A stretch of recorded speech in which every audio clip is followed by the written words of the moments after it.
आपके जो कर्म है ना, वही इंसान को बनाते हैं।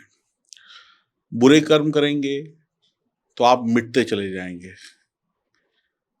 अच्छा कर्म करेंगे तो आप बनते चले जाएंगे। कर्म इस जीवन में नहीं, अगले जीवन में भी आपकी मदद करते हैं।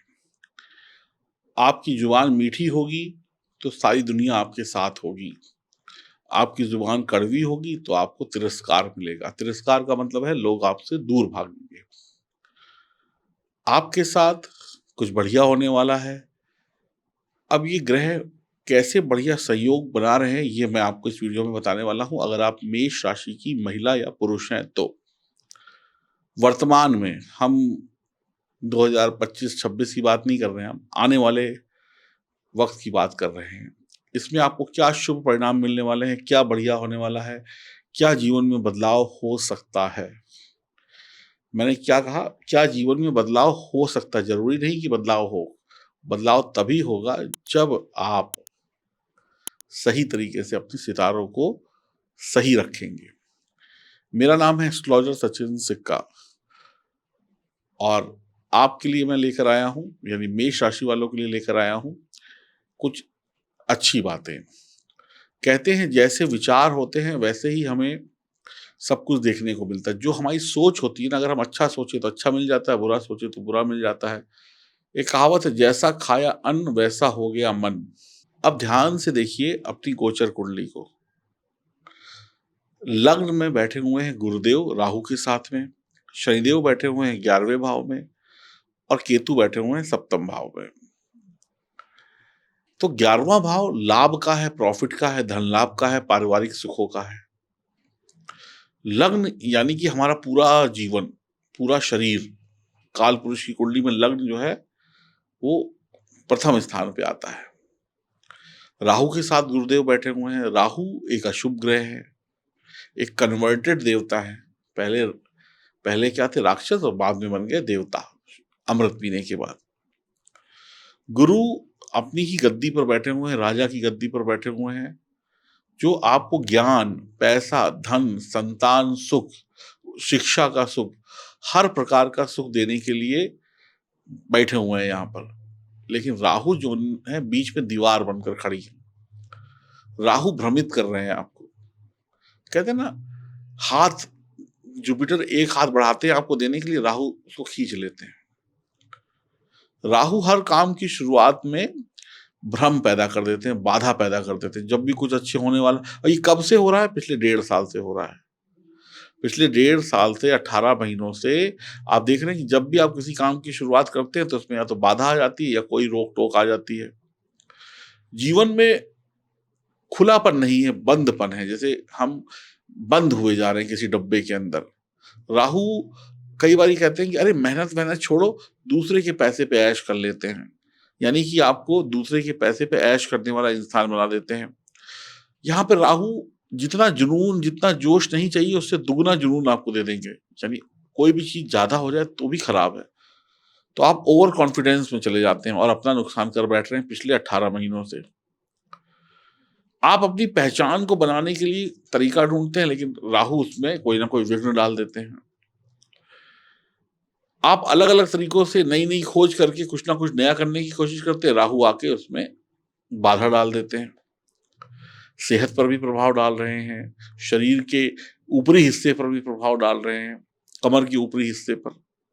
दाम्पत्य जीवन में भी परेशानी है, पति पत्नी के बीच में तनाव है, वैवाहिक जीवन में तनाव है, अक्सर झगड़े हो रहे हैं, ओवर थिंकर हो रहे हैं, ज्यादा सोच रहे हैं, जरूरत से ज्यादा सोचकर दिमाग डिप्रेशन की तरफ जा रहा है। संतान से भी अनबन हो रही है, संतान इज्जत नहीं कर रही है, संतान को भी वो सफलता नहीं मिल रही जो चाहिए। लेकिन अब ये समय बदलने वाला है। 30 अक्टूबर से आपका समय बिल्कुल शुभ हो जाएगा।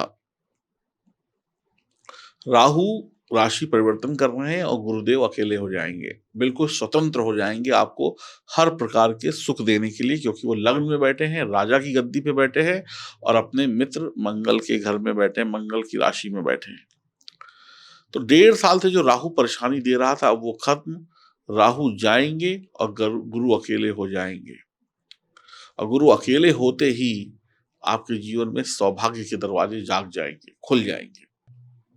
राहु के जाते ही गुरु मेष राशि वालों को पूरा फल देने लगेंगे। गुरु ज्ञान का कारक है, तो गुरु आपको ज्ञान देगा। अब ज्ञान कहाँ कहाँ चाहिए? हर क्षेत्र में चाहिए। पढ़ाई लिखाई, एक्सपीरियंस, हर जगह बुद्धि होगी तभी तो आप आगे बढ़ेंगे। ज्ञान से ही तो इंसान तरक्की करता है, तो ज्ञान मिलेगा। गुरु धन का कारक है, तो धन मिलेगा आपको। जो भी आप नौकरी पेशा करते हैं, बिजनेस करते हैं, धन मिलेगा। गुरु सेहतमंद बनाएंगे, बड़ी बड़ी बीमारियों से आपको मुक्ति दिलाएंगे, उनका इलाज करा देंगे। दुश्मनों से आप नहीं डरेंगे, शत्रु बाधा खत्म हो जाएगी।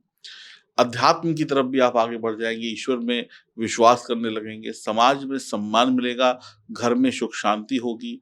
संतान का सुख, अगर आपकी एक भी संतान नहीं है तो पहली संतान हो जाएगी, दूसरी संतान चाहिए दूसरी संतान हो जाएगी। अब अमीरी के दिन दिखेंगे, जो आपने सपने देखे थे कि काश हमारे पास भी घर हो, बंगला हो, पैसा हो, अच्छी नौकरी हो, अच्छा जीवन साथी हो, अच्छे बच्चे हों, माता पिता का प्यार और उनकी सेहत अच्छी हो, ये सब कुछ अब आपको मिलने वाला है। नौकरी में पहले से हैं तो नौकरी में बड़ा और उच्च पद मिलेगा, प्रमोशन हो जाएगी। नौकरी नहीं है तो प्रयासों से नौकरी लग जाएगी। फैक्ट्री काम छोटा था, धीरे-धीरे इतने ऑर्डर मिलेंगे आने वाले समय में कि काम कारोबार बहुत बड़ा हो जाएगा। आप काम को बढ़ा लेंगे। अब देखिए, राहु जब 30 अक्टूबर को हटेंगे यहाँ से तो 12वें घर में चले जाएँगे। 12वाँ घर विदेश का भी है, तो आपका काम कारोबार विदेश से जुड़ जाएगा। राहु एक्सपेंड का ग्रह है, यानी राहु कहता है कि चीजों को बढ़ाइए, घटाइए नहीं, तो आपका व्यापार बढ़ जाएगा, आपके काम धंधे बहुत अच्छे हो जाएंगे।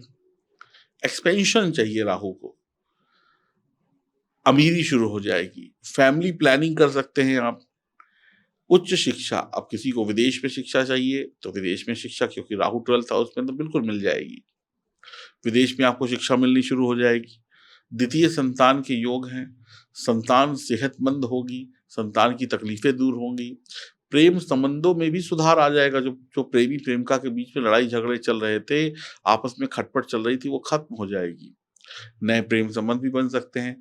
किसी को पसंद करते हैं, बात उस वहां तक नहीं पहुंच रही जहां तक पहुंचाना चाहते हैं, बस बीच में ही ना इधर है ना उधर है, धीरे धीरे सही हो जाएगा। सप्तम भाव पर भी दृष्टि होगी तो विवाह उनके हो जाएंगे जो कुंवारे हैं, जिनके विवाह लंबे समय से रुके हुए थे, वो हो जाएंगे।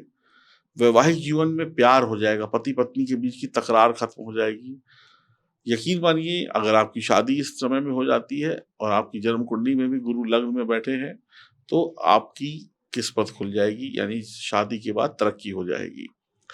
सादा जीवन, उच्च विचार और शान और शौकत पूरी पूरी होगी। आप कंफ्यूज नहीं होंगे, आपकी कंफ्यूजन जो है खत्म हो जाएगी, आपको अपने लक्ष्य की तरफ पहुंचने का सीधा रास्ता मिल जाएगा, भटकेंगे नहीं। शादी की रुकावटें दूर होंगी, परेशानियां खत्म होंगी, तीर्थ यात्रा पर जा सकते हैं, नवम भाव पर दृष्टि से ज्ञानी होंगे, परिवार का आशीर्वाद मिलेगा, समृद्ध जीवन होगा। ये सब 30 तारीख से होना शुरू हो जाएगा। अब 4 नवंबर से शनि मार्गी हो जाएंगे, तो शनि के मार्गी होते ही 11वां भाव लाभ का है, प्रॉफिट का है, माया का है, दोस्ती यारी का है, तो दोस्ती यारी से लाभ होगा। अब 11वें भाव में शनि, 12वें भाव में राहु, तो अब आपके काम बहुत तेजी से आगे चलने वाले हैं, बहुत तेजी से, डबल तेजी से। शनि जहां बैठते हैं उस भाव की चीजों को बढ़ाते हैं, जहां देखते हैं वहां घटाते हैं। तो यानी कि आपकी नौकरी, प्रमोशन वगैरह हो जाने वाली है। भाई एक घर पीछे का भी अभी तो वक्री है, जब तक फल देंगे तो दसम का भी देंगे, तो काम धंधा अच्छा हो जाएगा, नौकरी की समस्याएं खत्म हो जाएंगी। तो शनिदेव यहाँ पर आपको एक अच्छा जीवन देने वाले हैं। आपके प्रेम संबंध, वैवाहिक जीवन में भी खुशहाली लेकर आएंगे, मांगलिक कार्य होंगे। अब शनि भी मेहरबान, राहु भी कहीं ना कहीं 12th हाउस में चले जाएंगे तो आपके लिए अच्छा करेंगे। लेकिन आपको एक बात यहाँ पर मैं बिल्कुल क्लियर करना चाहूंगा कि लग्न में बैठा हुआ राहु भी खराब रिजल्ट नहीं देता है। अगर लग्न में बैठे हुए राहु को सही तरीके से हैंडल किया जाए तो अप्रत्याशित धन लाभ दे सकता है। तो अगर आप लोग चाहते हैं कि आप राहु को सही कर लें, और गुरु को भी सही कर लें तो आप अप्रत्याशित लाभ के हकदार हो सकते हैं। अब जैसे ही शनि वक्री से मार्गी हो जाएँगे तो आपकी मान लीजिए पत्नी है, उन्होंने जो पढ़ाई-लिखाई करी हो सकता है वो भी काम करने लगें, कोई ऑफ़िस जॉइन कर लें, बिज़नेस शुरू कर दें। या हो सकता है कि आप एक महिला हों, मेष राशि की, और आपके पति किसी दूसरी राशि के हैं, तो ये भी हो सकता है कि आपके भाग्य से आपके पति का भाग्य चमक जाए, उनको प्रमोशन मिल जाए। पति हैं तो पत्नी का भी भाग्य जाग सकता है। तो कुल मिलाकर समय बेहतरीन स्थिति में बना हुआ है। इस समय का सदुपयोग 30 तारीख से आप करना शुरू कर दीजिए और अभी से प्लानिंग शुरू कर दीजिए। देखिए, शनि को अच्छा रखने के लिए हमें क्या करना होता है? भगवान के मंदिर में जाइए, भगवान की सेवा करिए, संत की सेवा करिए। गुरु को अच्छा रखने के लिए हमें केसर का टीका माथे पे लगा लेना चाहिए। राहु ना बिगड़े और केतु ना बिगड़े, इसके लिए शनि और गुरु को मजबूत रखिए, तो राहु भी बढ़िया रिजल्ट देंगे, केतु भी बढ़िया रिजल्ट देंगे।